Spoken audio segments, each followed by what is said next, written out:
सबसे बड़ी विपक्षी पार्टी वो इस बात को कह रही है राम मंदिर का वो लोकार्पण नहीं था, प्राण प्रतिष्ठा का कार्यक्रम नहीं था, वो तो नाच गाना था। सांप और पाकिस्तान, जहां मिले वहीं मारो, जहां मिले वहीं मारो। सांप को एक बार को छोड़ दो, पाकिस्तान को मत छोड़ो। एक पाकिस्तानी अधिकारी उसके संपर्क में था सोनम वांगचुक। पिछले कुछ दिनों से ये संज्ञान में आया है, इसीलिए उसके ऊपर एनएसए लगाया है। कांग्रेस का एक पार्षद बाकायदा प्रेस कॉन्फ्रेंस करते हुए ये कहता है कि मैं जाऊंगा बीजेपी दफ्तर, मुझे कोई नहीं रोक सकता है। लद्दाख हो या उत्तर प्रदेश हो, अलग अलग हिस्सों में जो बवाल करने की कोशिश की जा रही है, तो यहाँ इन सभी चीजों का, सभी बवालों का जो है एक इलाज है। उस इलाज का नाम है योगी आदित्यनाथ। दर्शकों नमस्कार, डीएनपी इंडिया में आपका स्वागत है। मैं हूं आपके साथ राहुल चौधरी और मेरे साथ मेरे सहयोगी प्रकाश मौजूद हैं। बात करेंगे नेता विपक्ष राहुल गांधी जी की।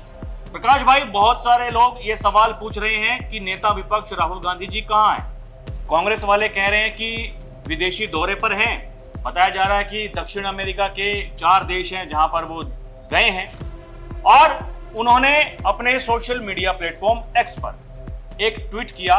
उसमें कहा कि सोनम वांगचुक, लद्दाख वाले भाई साहब जिन पर एनएसए लग करके अब उन्हें जेल में भेज दिया गया है, समस्या इस बात की है, वो कह रहे हैं कि उनके साथ में गलत हो रहा है। लद्दाख की संस्कृति के साथ में, वहां के लोगों के साथ में बीजेपी और आरएसएस बहुत गलत कर रही है, उनको जानबूझकर निशाना बनाया जा रहा है।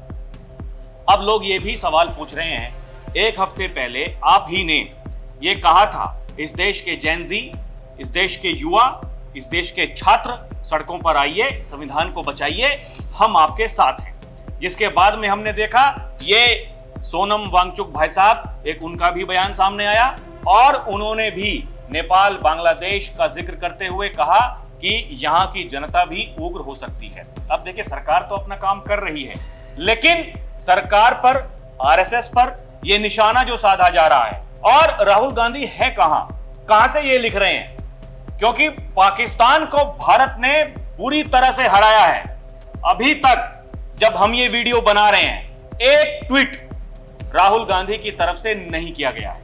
अब आप लगाइए, देश के प्रधानमंत्री, गृह मंत्री, राज्यों के मुख्यमंत्री जो इस देश से प्यार करते हैं, वो ट्वीट कर चुके। रात को ही कर दिया किसी ने कि देखिए, चाहे वो युद्ध की धरती हो या फिर खेल की धरती हो, भारत हर जगह अजय रहेगा। लेकिन राहुल गांधी जी शांत हैं, खामोश हैं, किस बात के लिए? दूसरी तरफ वो ट्वीट कर रहे हैं और कहते हैं कि देखिए, ये जो हो रहा है लद्दाख में, ये जानबूझकर केंद्र सरकार, बीजेपी पार्टी और आरएसएस उनको निशाना बना रहे हैं। आप क्या कहना चाहेंगे? अभी अगर पाकिस्तान की तरफ से वहाँ का प्रधानमंत्री या आसिम मुनी या कोई कह दे कि हमने भारत के इतने रफेल गिराए, जैसा शहबाज शरीफ ने यूनाइटेड नेशन में कहा, वो पाकिस्तान की संसद में 5 कह रहा था, यूनाइटेड नेशन में 7 बोला। उस पर संभव है राहुल गांधी लिख देंगे कि बताइए कितने राफेल गिरे। हमारा पाकिस्तान से खेलने का बिल्कुल वो नहीं था, देश में कोई नहीं चाहता था। लेकिन दिक्कत ये है कि बीसीसीआई सरकार ने कहा कि भाई मल्टीनेशनल सीरीज है, दुनिया के बहुत सारे देश खेल रहे हैं, कल को आपको ओलंपिक भी खेलना पड़ेगा। अभी आप चैंपियनशिप खेल रहे थे जापान में, टोक्यो में, नीरज थे वहां पर, तो आपको खेलना पड़ा ना वहां पर। तो जहां बहुत सारे देश हैं उसमें पाकिस्तान भी, आप बहुतों को मार रहे हैं तो पाकिस्तान को भी मतलब आमने सामने की जब सीरीज होगी जहां केवल 2 देश खेल रहे होंगे, हम नहीं खेलेंगे। लेकिन इस पर भी बहुत सारे लोगों का राय है कि हम इतने सबल हैं, अगर हम आज के दौर में ट्रंप की नहीं सुन रहे हैं तो हम नहीं सुनेंगे, हमको नहीं खेलना है एशिया कप, नहीं करेंगे। एक मैच ऐसा पाकिस्तान का होगा जो नहीं खेलेंगे और फाइनल आ गया तो भी नहीं खेलेंगे, जाओ तुम ट्रॉफी लेके चले जाओ। ये है लोगों का डिबेट। लेकिन ये पूरी कहानी अलग है राहुल। जब लड़के जीत गए, तीनों के तीनों मैच में मारा। देखो भाई, मेरा अगर पर्सनल मानना है, सांप और पाकिस्तान, जहां मिले वहीं मारो, जहां मिले वहीं मारो। सांप को एक बार को छोड़ दो, पाकिस्तान को मत छोड़ो। खेल का मैदान हो, युद्ध का मैदान हो, इंटरनेशनल फोरम हो, डिप्लोमेटिक फोरम हो, जहां मिले पाकिस्तानी जूते से सुताई करिए उसकी, दबा। और एक बात और देखो आप, यूनाइटेड नेशन में जनरल असेंबली में वहां पर जयशंकर साहब ने बजाया है, दूसरी तरफ भारतीय क्रिकेटर्स ने बजाया है। अब आप देखो इस बीच में जो लोग बोल रहे हैं, फिर आप कहते हो कि ईवीएम हैक हो जाता है। देश की खुशी में शामिल होने से आपको कौन रोकता है? राम मंदिर हुआ, आप नहीं गए, आपका पूरा का पूरा परिवार नहीं गया, अखिलेश यादव नहीं गए, क्या किसी ने रोका था जाने अरे के लिए? नहीं गए वो तो ठीक है, प्रकाश भाई कहा कि वहां तो नाच गाना चल रहा था। हाँ। बताइए, ये ऐसी भाषा यहाँ कांग्रेस पार्टी, देश की सबसे पुरानी पार्टी, देश में आज सबसे बड़ी विपक्षी पार्टी, वो इस बात को कह रही है राम मंदिर का वो लोकार्पण नहीं था, प्राण प्रतिष्ठा का कार्यक्रम नहीं था, वो तो नाच गाना था। वहां पर नेताओं को, अभिनेताओं को बुला करके नाच गाना करवाया है। यही आप समझो कि आप देश की खुशियों में, देश के स्वाभिमान के साथ, देश जिन चीजों से खुद को जोड़ता, भाई राम इस देश का आधार है, अस्तित्व है, आप उनसे खुद को नहीं जोड़ पा रहे हो और फिर आप कहते हो कि अरे नरेंद्र मोदी ईवीएम हैक कर लेता है चुनाव। नहीं, आपकी जो पॉलिसीज हैं वो आपको हराने के लिए काफी है। आप जनता से खुद को कनेक्ट ही नहीं कर पा रहे हो। बताओ, एशिया कप था, वो ठीक है, आप ये कह दोगे कि नहीं नहीं हम तो चाहते ही नहीं पाकिस्तान से खेले, लेकिन पाकिस्तान के कहने पे राफेल की संख्या आप कौन पूछने वाले होते हो देश में? पाकिस्तान भी तो वही कर रहा है। अब पाकिस्तान जो कर रहा है, पाकिस्तान को हम सफाई देते फिरें।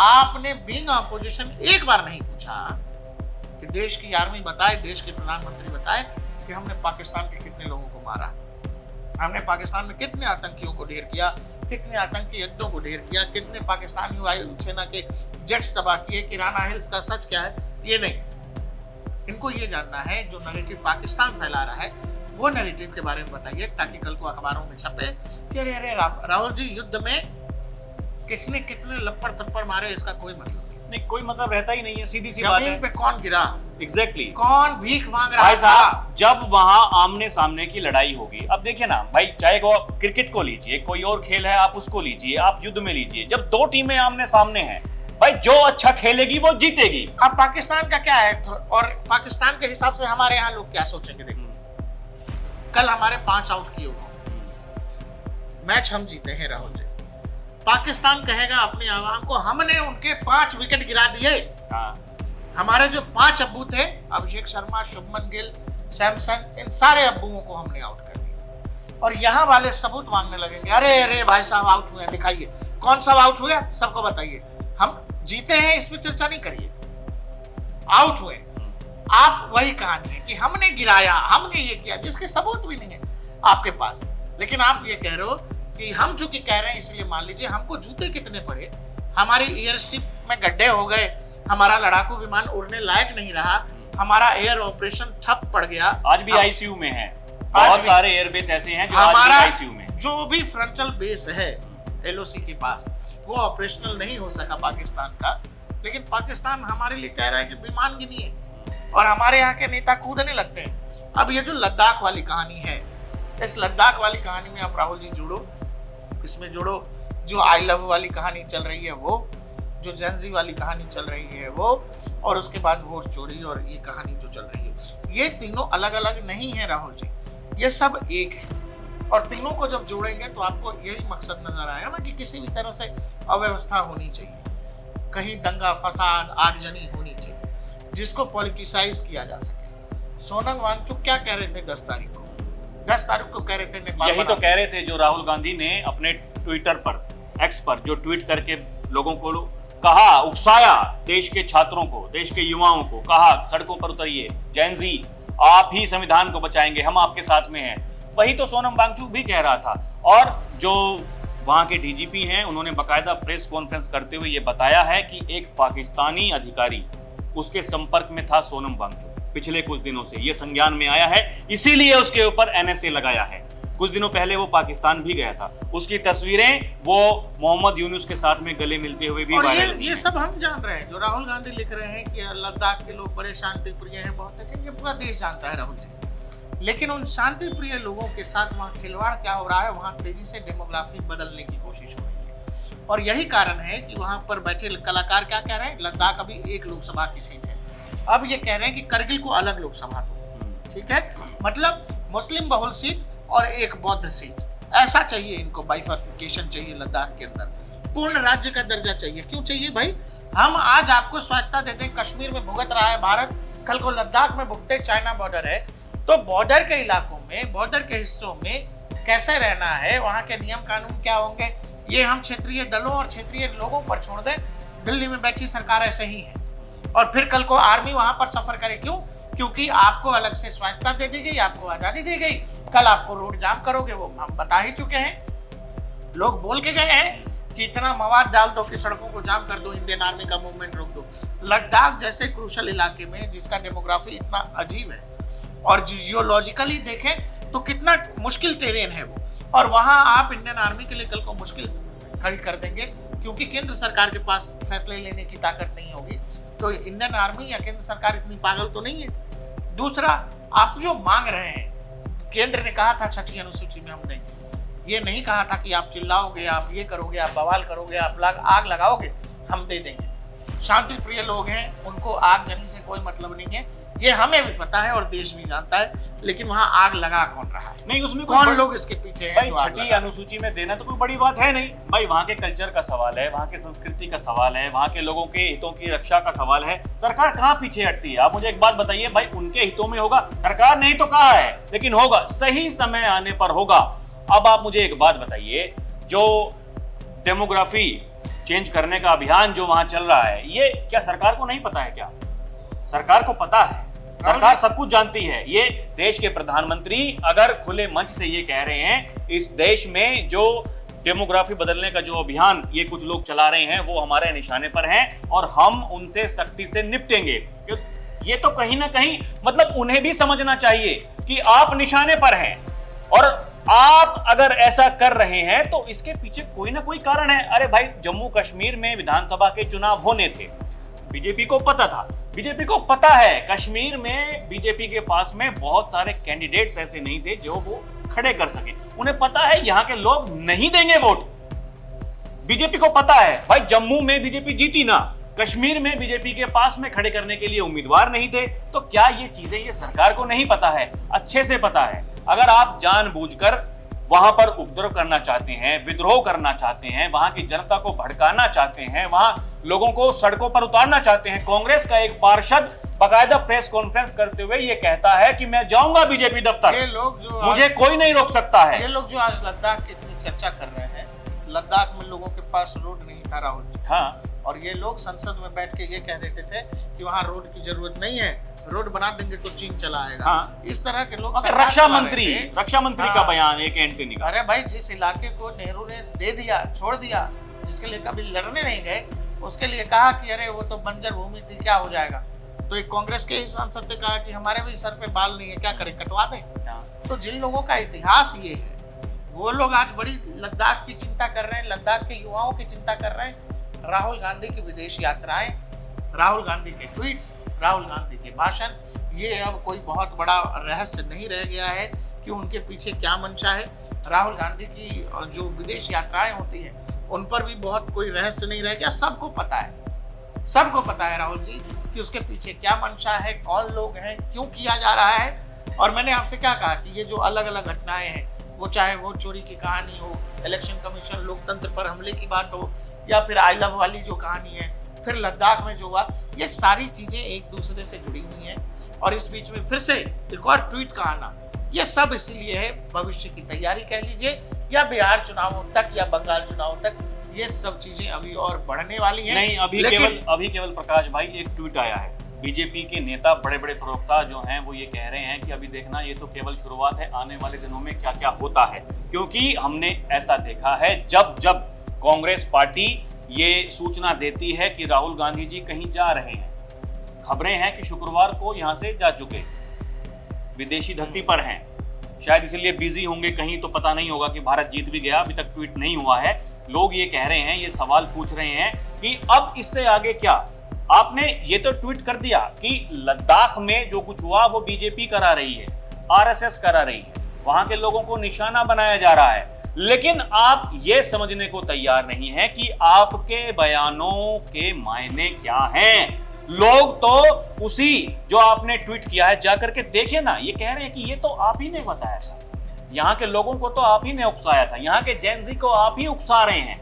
उनके अलावा कई ऐसे विपक्ष के नेता हैं जो लगातार उकसा रहे हैं, जो ये चाहते ही हैं, उन्हें शांति पसंद नहीं है, उन्हें विकास पसंद नहीं है, विकास रास नहीं आ रहा है, चाहते हैं ऐसे रोड़े खड़े हों, वो सरकार के जो कार्यक्रम हैं उनमें बाधा उत्पन्न करें। ये तो सरकार के जो लोग हैं वो कह रहे हैं, इनको शांति पसंद नहीं है, ये तो यही चाहते हैं। देश इस बात को बेहतर समझता, और अब मैंने कहा ना कि कोई बड़ा रहस्य नहीं है और छुपी हुई बात नहीं है।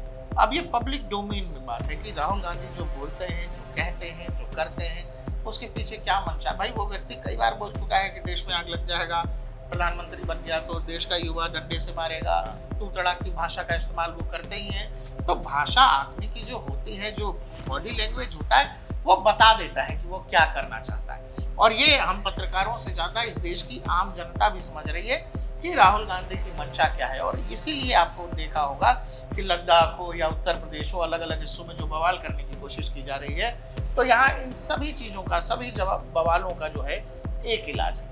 उस इलाज का नाम है योगी आदित्यनाथ। पिछले 2-3 दिनों में जो आपने योगी आदित्यनाथ को इतने रौद्र रूप में देखा है, वो कारण इसीलिए है कि लंबी तैयारी होती है, बहुत बवाल किया जाता है और सोचा जाता है कि कुछ एक नैरेटिव खड़ा किया जाएगा। योगी आदित्यनाथ खड़े होते हैं और 1 मिनट में सारा का सारा नैरेटिव निचोड़ के निकाल देते हैं और बाद में सब माफी मांगते फिरते हैं। आपको चाहे जो बोलना हो, जो करना हो करिए। योगी आदित्यनाथ ने जो आई लव वाली कहानी थी, उस कहानी को ऐसा खेल किया है, ऐसा निचोड़ा है कि अब सब माफी मांगते घूर रहे हैं और कुछ लोगों के घर के सामने बुलडोजर भी पहुंच गया है। तो ये सारा नैरेटिव का खेल होता है।